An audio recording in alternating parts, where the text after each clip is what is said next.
আসসালামু আলাইকুম রহমতুল্লাহ। আজকের ভিডিওটা সবচেয়ে বেশি গুরুত্বপূর্ণ, এজন্য আমি আশা করব আপনারা সবচেয়ে বেশি শেয়ার করবেন। কেন আমি এই কথাটা বলতেছি? কারণ আপনার একটা শেয়ারের মাধ্যমে এখানে হাজার হাজার পরিবারের ভাগ্যটা পরিবর্তন হয়ে যেতে পারে। আমার পিছনে যেই নদীটা দেখতে পাচ্ছেন এটা হচ্ছে আমাদের গোমতী নদী।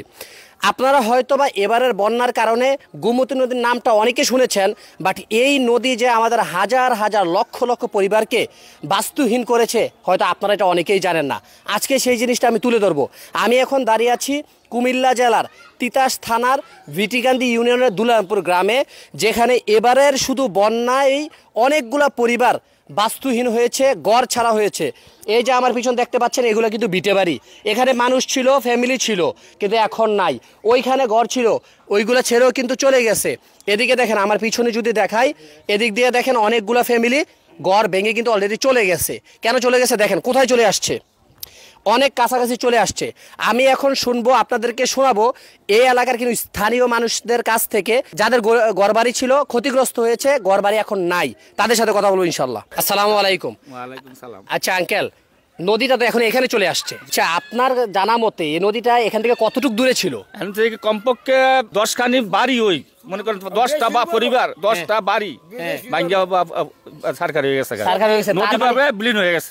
তার মানে কম করে হলে এখান থেকে 1-150 মিটার দূরে ছিল পরিবার, 150-200 পরিবার হইব। এখান থেকে চলে গেছে, বাড়ি ঘর ভেঙে গেছে, চলে গেছে। তো প্রতি বছর তো আর বন্যা হয় না, আমরা কিন্তু গত অনেক বছর ধরে বন্যা দেখি না। বাট বন্যা ছাড়াও আমার কাছে যেটা মনে হয় এদিক দিয়ে বাড়িঘর ভাঙতেছে, তাই না? বন্যা ছাড়াও ভাঙে। তারপরে 2006 সালে আমরা একটা পরিবার আছে, অনেকগুলা এক রাতে 23টা পরিবার আমরা নদী করে বলে অনেক বেশি। এক রাতে 23টা পরিবার, এক রাতে দিনে শেষ, পরিবার শেষ হয়ে গেছি আমরা। তারপরে আমরা ওই এলাকার মধ্যে একটা বাজার ছিল, সেইখানে নিয়ে আমরা সব ঘর তুলছি, বেড়িবন্ধ তুলছি। এরপরে আস্তে আস্তে সবার যার যার জায়গাতে। আমি আপনাদেরকে মনে করিয়ে দিতে চাই, আমাদের অত্র এলাকায় ওই পাশ দিয়ে কিন্তু এই নদীর পাশ দিয়ে বাঁধ আছে, পাকা করে বল্লক ফালানো আছে। অর্থাৎ নদীর পাশে যে বাড়িঘর আছে সেটাকে সুরক্ষার জন্য সিস্টেম আছে, কিন্তু এই এলাকায় আছে না। আমরা অনেক চেষ্টা করছি, কিন্তু আর আঙ্গ ব্লকের কোনো নাম নাই, আমাদের কোনো সাহায্য সহায়তা বা এই সেই বা নদী গর্ভে যে বিলীন হয়ে গেছি, আমাদের কোনো এমন কোনো সহায়তা কেউ করে নাই বা করছেও না। আচ্ছা রকিব ভাই, এদিক দিয়ে তো বাড়িঘর ভাঙার পিছনে গোমতী নদী কারণ আছে, এছাড়া কি অন্য কোনো মেজর কারণ আছে যেটার কারণে আপনাদের বাড়িঘর দিন দিন ভেঙে যাচ্ছে?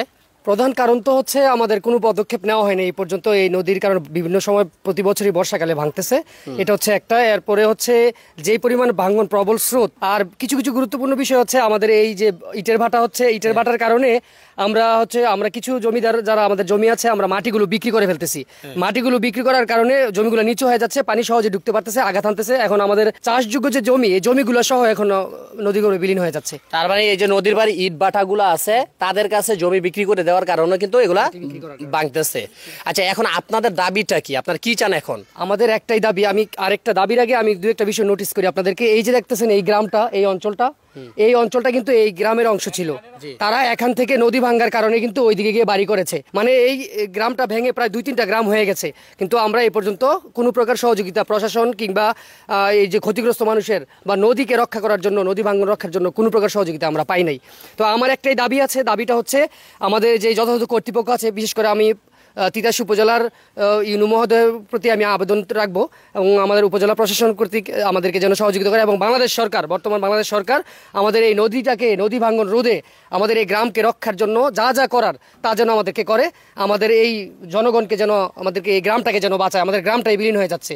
আর একটা গুরুত্বপূর্ণ বিষয় হচ্ছে এই 40-50 হাত, আপনি আগেই বললেন 40-50 হাত একটা জাতীয় একটা সড়ক, যেই সড়কটার মাধ্যমে বিভিন্ন অঞ্চল, অনেকগুলো অঞ্চলকে রক্ষা করা হয় বিভিন্ন বন্যা বা পানির হাত থেকে।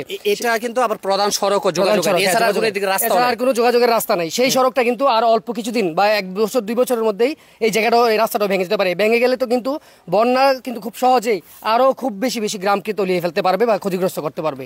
এই জন্য আমাদের আবেদন থাকবে, আমাদের এই গ্রামবাসী বা এলাকাবাসীর পক্ষ থেকে আবেদন থাকবে যথাযথ কর্তৃপক্ষের কাছে, যেন আমাদের এই নদীটাকে ভাঙ্গন রোধে যথাযথ পদক্ষেপ নেওয়া হয়। আচ্ছা, আপনাকে অসংখ্য ধন্যবাদ। প্রিয় দর্শক, আপনারা ওনাদের সকল কথা শুনতে পেলেন। আমি সবার কাছে রিকোয়েস্ট করবো, আপনারা শেয়ার করার মাধ্যমে হলেও প্রশাসনের কাছে ভিডিওটা পৌঁছে দিন, যাতে করে এই গ্রামটাকে রক্ষার্থে তারা কোনো রকম পদক্ষেপ নেয়। ধন্যবাদ সবাইকে।